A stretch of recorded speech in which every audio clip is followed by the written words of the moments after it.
Good evening, everyone, and welcome to another episode of Triple Chalice Tarot Presents The Elementary of Tarot. I am your host, Rowan Nix, joined by my two co-hosts, Taruk Vishal. Good evening. And Aluna Odette. Hello, everyone.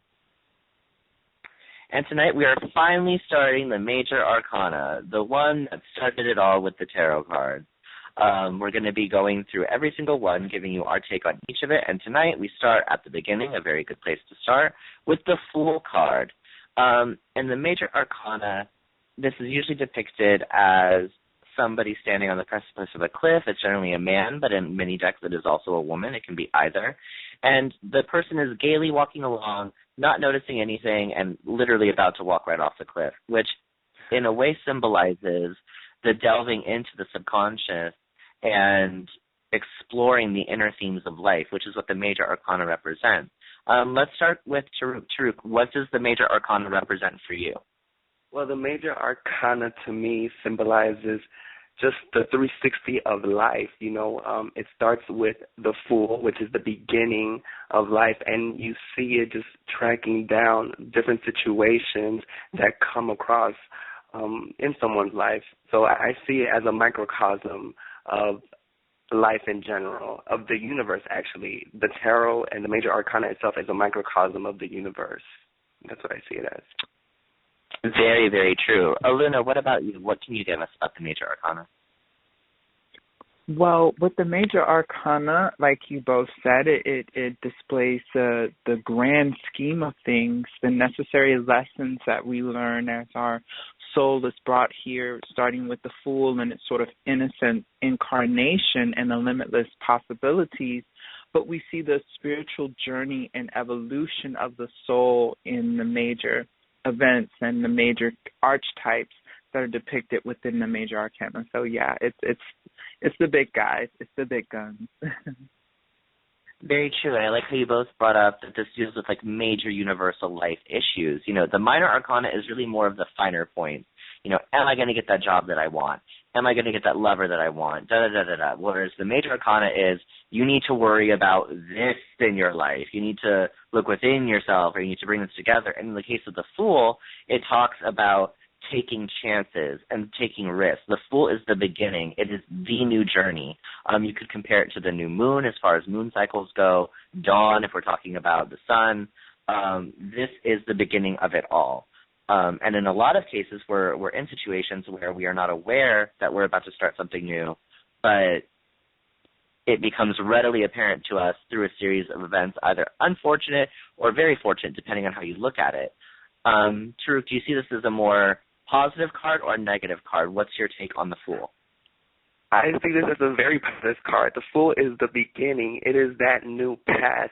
It is the card of ultimate optimism in a new journey. When you look at the card and you look at the symbology of the young person, they have their head up looking towards the sky. They have it kind of looking away from the path. So even though there's a cliff that they might fall off of, that is not in the equation. They have optimism. They have literally little to nothing on their back, because it's showing a man or a young woman with a stick and a little pouch with bare necessities probably inside of it. So it's basically you're with little to nothing, starting a new journey, starting a new path, but you have the complete optimism of this journey being successful. And then the little dog represents protection, you being protected by this dog, and you have that flower in your hand, which symbolism I feel is hope and abundance and growth, because the flower I think symbolizes life. So that's what I see. I do see it as a very optimistic card for a new journey. Very true. What about you, Aluna? What do you see for this card? Well, I'd like to point out the astrological association with this card, which is Uranus. The Uranus rules the Fool element, and the planet Uranus speaks about rebellion. So often when we look at the Fool's journey, he's taking off from where he's come from. If we leave it to mythological fantasy, he's coming from a town. He sort of is going off on his own adventure. So he's turned his back on all he's known, all he's been taught, the sort of constricting social binds of, oh, you're supposed to grow up to be this, you're supposed to grow up to be that. He's going out into the real world. He's, the rebellious nature of wanting his own answers and not settling for what he's been told or what he's been confined in his entire life. We're seeing this new breakthrough, this new optimism, where he's venturing out into the unknown, and the possibilities are endless. The number that is represented with this card is 0. And even though it can be a pessimistic viewpoint of saying, okay, you have nothing, but from that nothing is where the manifestation of creation and everything we have around us came forth from. So it is a part of the equation as well. It does symbolize just the infinite pathways and decisions. So when this card comes up in a reading, it definitely speaks, I think, more positively, and it reminds the person to sort of look forward to their journey or their passion with optimism. We often see this card representing someone going into something new, starting a new job, in this job or educational pathway, anything is really going to impact their growth, their spiritual growth as a person. So that's what I see. Definitely. And I love that you brought in the astrological as well as the numerological significance of 0, because in the negative aspects, I really feel that that's very poignant. The Fool is also about birth. It is about the fact that we come into this world with nothing. We come into this world with no relationship, no clothes, no wealth, nothing. And that's ultimately how we leave this world, because zeros are about endings and beginnings. And the negative aspects of it, I definitely see this as a card being a card of rude awakenings, where, as you pointed out, in the fantastical aspect, this person's coming from a town, they think they know everything about life, they're just walking along, and da-da-da-da-da, and bam, they're off the cliff. So this is a card definitely about waking up and awareness and consciousness. And sometimes you need to scrape your knees before you can stand back up again. What do you see as far as aspects for this card, Aluna? As far as the negative aspects of this card, I see someone who's really afraid of taking that chance, really afraid of going out from the comforts of what they've known and starting fresh. It's so easy to be so confined to that town or that life or that relationship or that job, and it's like you lose every single day that bit of the child, that term, the child inside of you dies.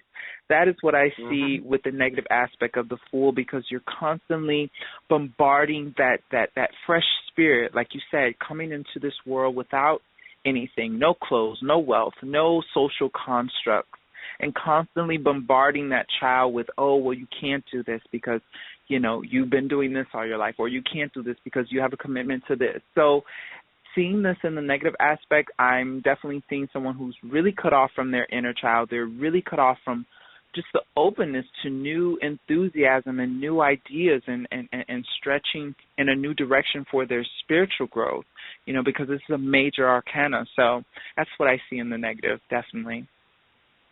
Very true. Taruk, what do you see for the negative aspects? Well, I want to take it a little to the extreme. I see this as somebody who is too rebellious, who is too childlike, who has no concern or care for others. In my head, I kind of see this as somebody just driving recklessly. They have their license, they barely, we don't even know how they got it, but they still how they're driving, just no care for hurting anyone. And I see this as a very careless person who, doesn't care if he falls off of that cliff, who doesn't care if he takes, somebody with him, somebody who runs away from home, and ends up just laid out somewhere, 5 states away, with nothing. So I see this as maybe a negative aspect of taking that chance, of maybe it going above your head and causing problems for those around you because you're not prepared, or it was too much for you to handle. This new journey, it went over your head and you completely lost yourself and tumbled over and you fell off the damn cliff. So that's what I see with the negative aspect of the Fool. That's interesting. You bring up a crash and that you're bringing up, this destruction and everything, because the next immediate card is the Magician. And the Magician talks about a couple of things. It's mostly about making the elements in your life work for you. It's definitely the crossroads. And in many depictions of this card, it is the Fool and the Magician standing at a crossroads together with the different symbology of the minor arcana between them, which is the pentacle, the knife, the cup, and the wand. And also, in a lot of depictions, the Magician is holding a caduceus, which is the staff with the two serpents wrapped around it, which is a symbol of the medical profession. So this is a card about healing. This is a card about healing yourself, using the elements that are readily apparent to you, and it's about teaching. This is a card that's showing you what you have before you, that the Fool might not have previously been aware of before. I even think in some depictions they're looking at the elements like, what is this? Because it's just a knife, or it's just a cup, or it's just this or it's that. And in true to fashion about the major arcana, this is a card that represents a bigger aspect. It's talking about a much larger force other than it's just a knife, or it's just a wand, or it's just a this, or it's just a that. It's never just a something. So what's your take on the symbology of the card and what the card means for you, Taruk? Well, this card, when I look at it, it's showing the Magician having all of the elements at his disposal. He has the wand, he has the sword, he has the chalice, he has the pentacle. So he has all of the elements to use. He is in control of all of the elements. This is a card of having a strong will, of taking that initiative. Also, having organization skills. This card is also about construction of the ego. Okay, this is a card of creation, of taking all of the tools that you have and creating your reality around that, which is basically what magic is. It is taking the elements and fashioning them and molding them with your energy and the energy of the universe to create a result. So the Magician is the ultimate creator, and he has the universe that it's like an 8, a horizontal 8 above his head. So the universe, that's a symbol for eternity. So it's above his head. So it is about creation. Mm-hmm. Luna, what is your take on this card? It's interesting to point out again the astrological association, like you brought up the caduceus, which is very keynote to Hermes, which is the messenger of the gods. So it rules the planet. The planet that rules this card is Mercury, which intellect. It deals with communication. It deals with medicine. In a lot of tarot decks, the Magician is actually replaced by the Alchemist, because it's showing the culmination of the culminating properties of all the swords, the wands, the cups, the pentacles, all these elements coming together and manifesting reality. Like Taruk said, bringing down as above, so below, which is often depicted in the symbology of how the Magician is positioning his hands. You're seeing a still frame of him performing the ritual of manifestation. So he is calling down through his direction and thought form and confidence that first, the first at everything, the best at everything. He's calling that energy down to bring forth his desires, and he's sharing that knowledge with the Fool. So this is the first place that the Fool sort of comes into, the first person or archetype that the Fool meets. So he learns to start processing logic, processing, identity for himself, to be strong, to be the masculine, to be erect. So that's definitely what I'm seeing when we talk about the Magician here. Definitely. Do you want to give the negative aspects of it as well? Sure. Reversed, I'm seeing this as someone who lacks the communicative skills, the intellectual capacity. Perhaps they lack the confidence in their intellectual capacity. Seeing someone who's cut off from natural speaking abilities, whether it be public or, for an event, or whether it just be in communicating their own thought process and ideas to other people.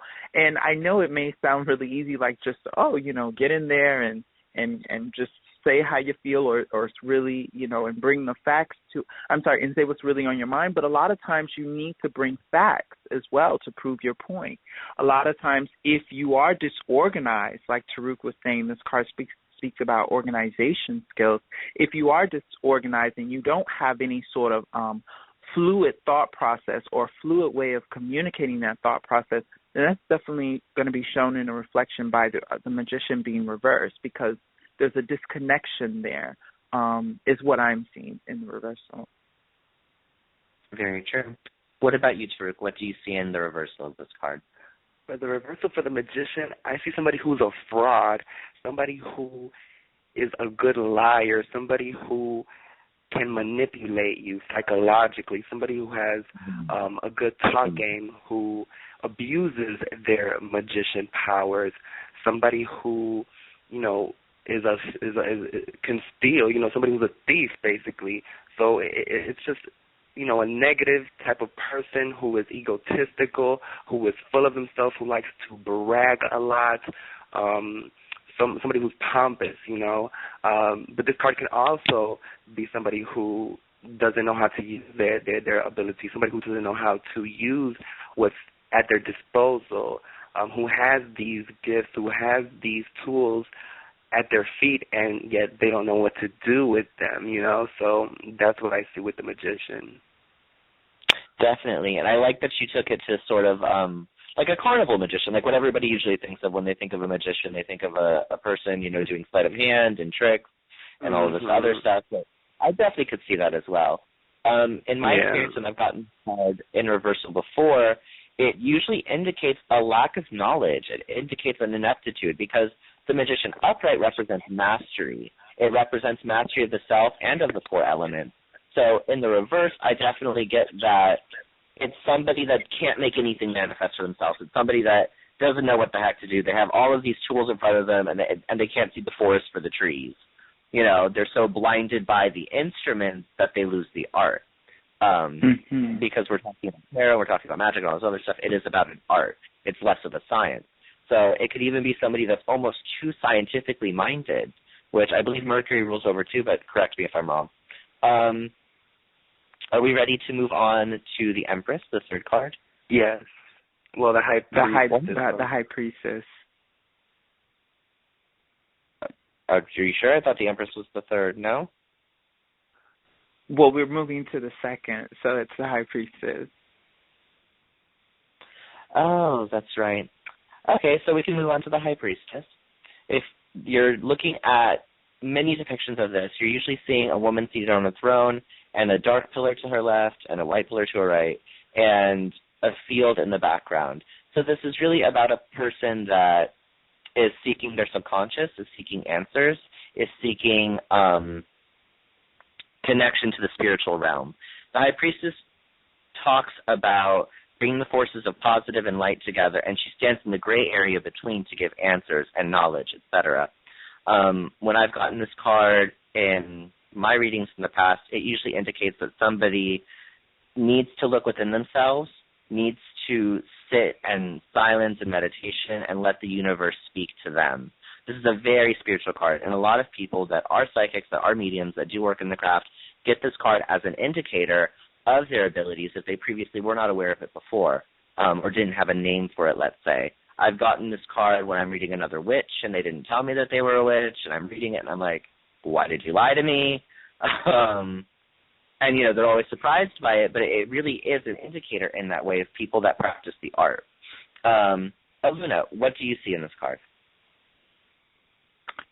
Well, definitely, like you said, this card rules the intuition. This is a psychic medium.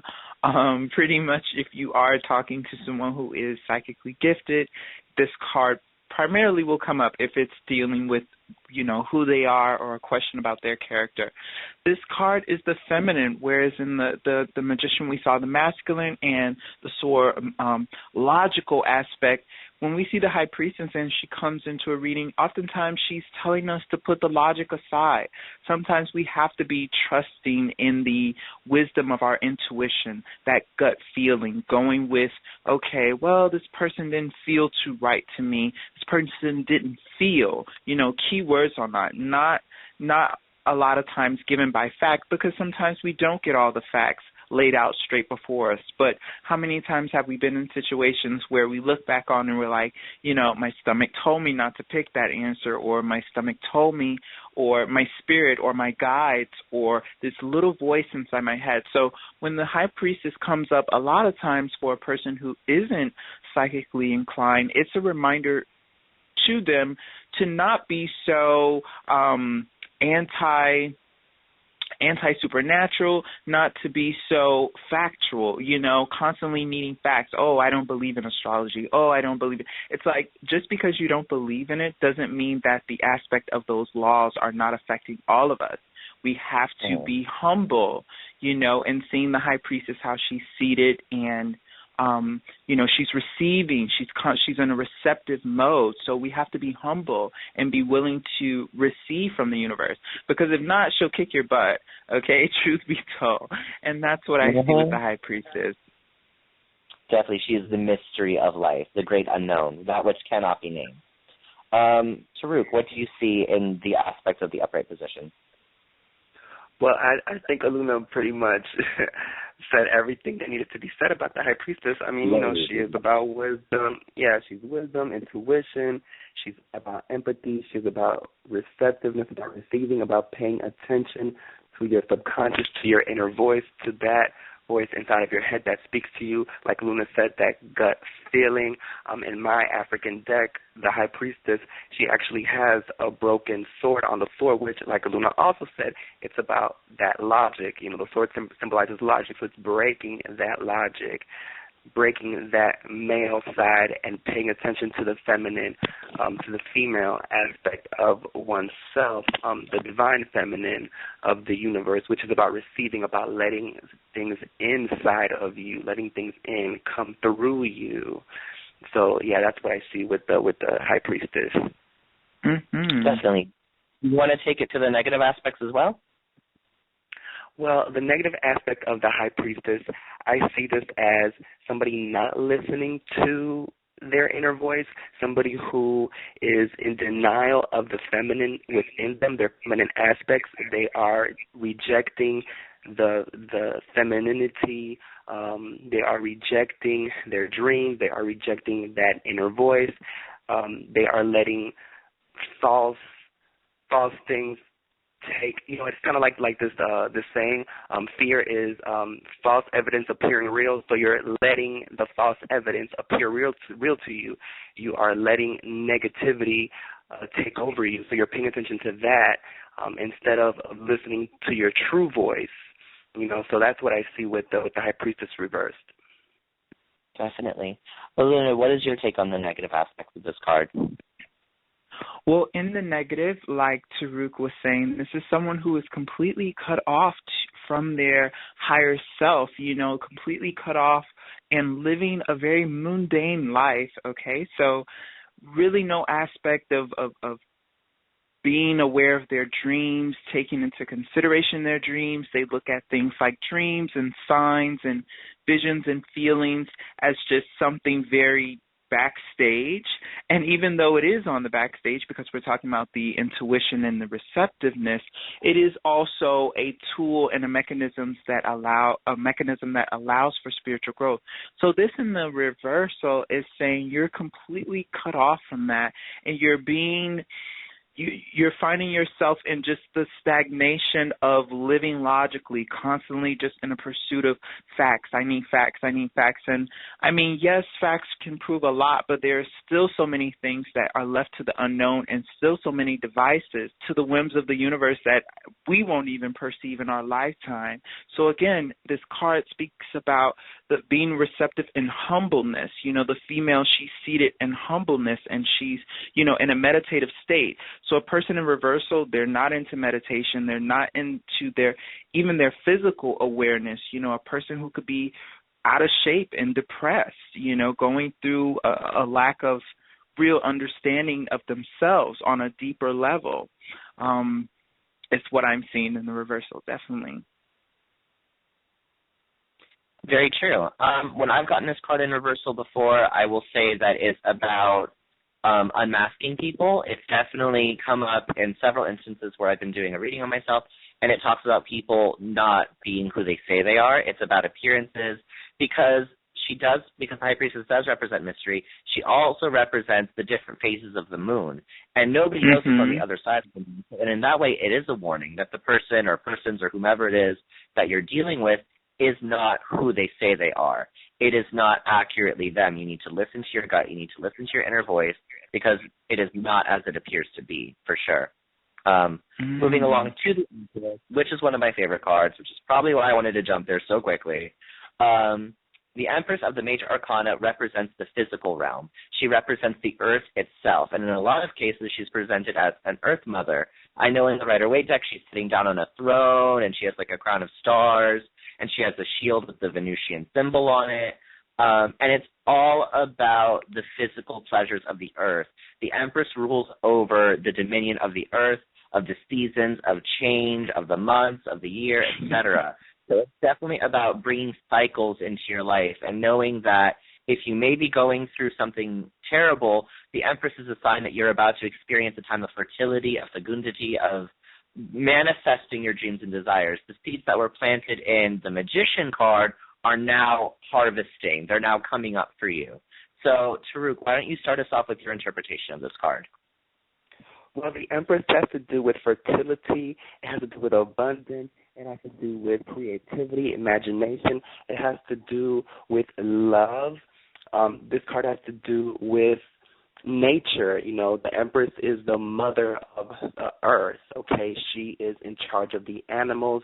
She is in charge of the ocean. She is in charge of the earth in period. So she has to do with pregnancy, with abundance, with vitality, with anything concerning the earth. I see, it's a very motherly card. That's what I see with the Empress. Definitely, for sure. Aluna, what do you see with this card? Hello? Aluna? Yes, I'm sorry. Yes, I'm here. I think we're about down to a minute, so I'm just going to go into the Empress really quick. Now, if the Empress card were to come up in a reading, for say, for a man or someone, this card also reminds you to focus on self-manicuring, self-nurturing, self-healing, and in a feminine aspect, too. So going to a spa, getting a haircut, getting your nails done, getting your, just keeping and sprucing up yourself in a lap of luxury. She's surrounded by luxurious things, and she's ruled by Taurus, too. So Taurus is of the maternal. It is of the earthly plane. So things that, sensual things like candles and scents and, chocolates and candies, those type of things that revitalize your earthly sort of pleasures, that remind you of, you can sit back and say, it's a very feminine, healing reminder to yourself. So that's what I see when I think of the Empress and when I come across the Empress. Thank you. That was beautifully stated. Since we are down to the wire, I will simply say good night to everyone